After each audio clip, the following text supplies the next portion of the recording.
Meditation is a phenomenal empowerment that you can do whatever is needed in the world, whatever, I mean that, and still remain untouched by the process of activities that we need to conduct in the world. If you sit here, your body is here, your mind is there, who you are is little away. This is the end of suffering, and this is meditativeness.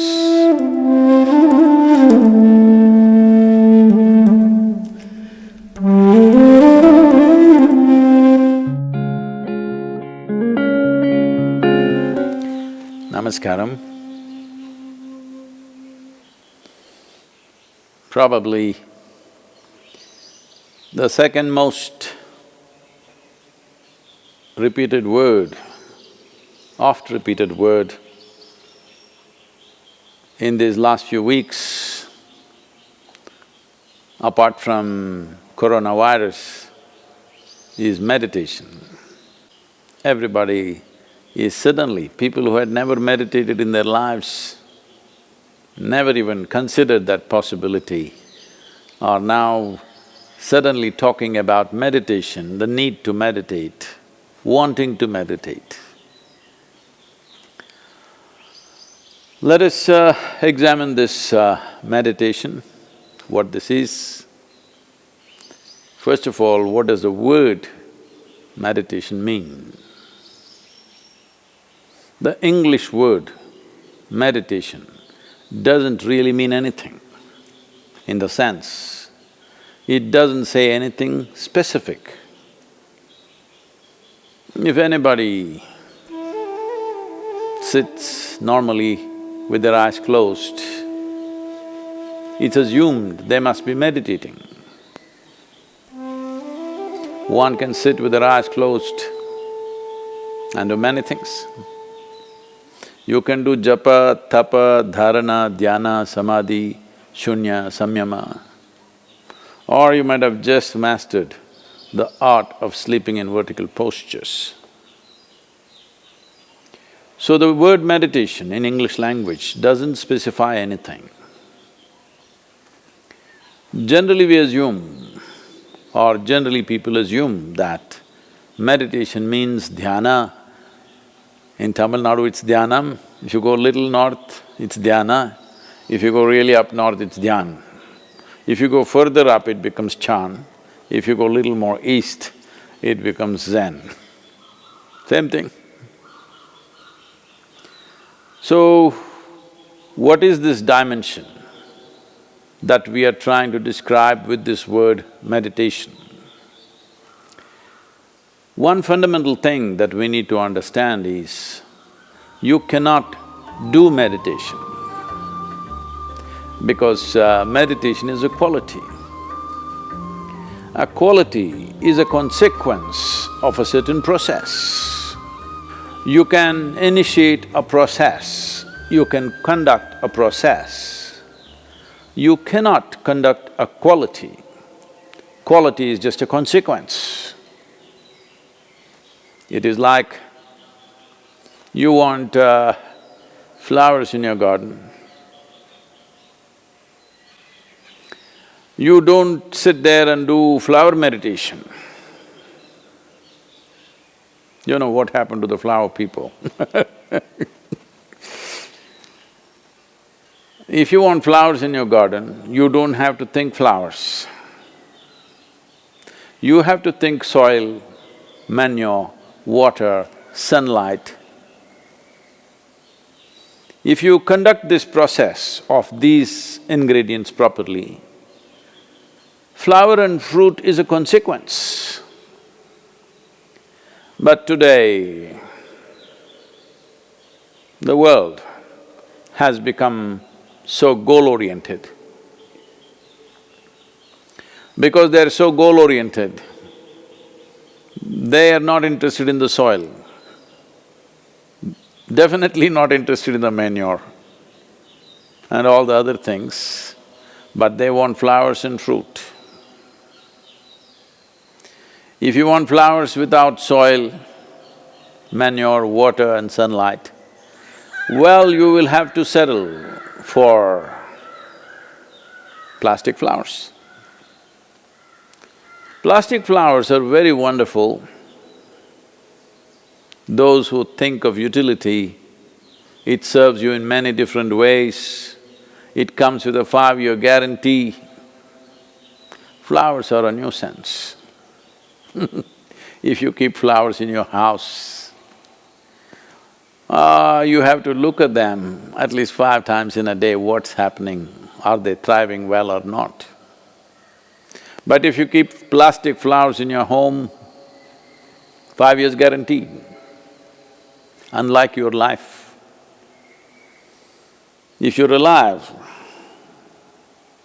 there is so much to do. You even have to dodge the virus, invisible virus. But the dead only have to be preserved. So essentially, the dimension and the process that you're referring to as meditation is very life-oriented. When I say life-oriented, today largely you're material-oriented or at the most mind-oriented, maybe emotion-oriented or physical body, which is a material again. Largely life has become like this. People's idea of life is, if someone says, "my life," you're supposed to understand they're talking about their job. They're talking about the economic condition in the country or in the world, about their car, maybe about their dog, sometimes about their husbands or wives. It could be anything. But the only thing that's truly life is what is throbbing in this. This is life. The rest are arrangements that we have made, hoping that these arrangements will allow us to enhance our life. Whether it's education, career, relationships, marriage, children, wealth, whatever.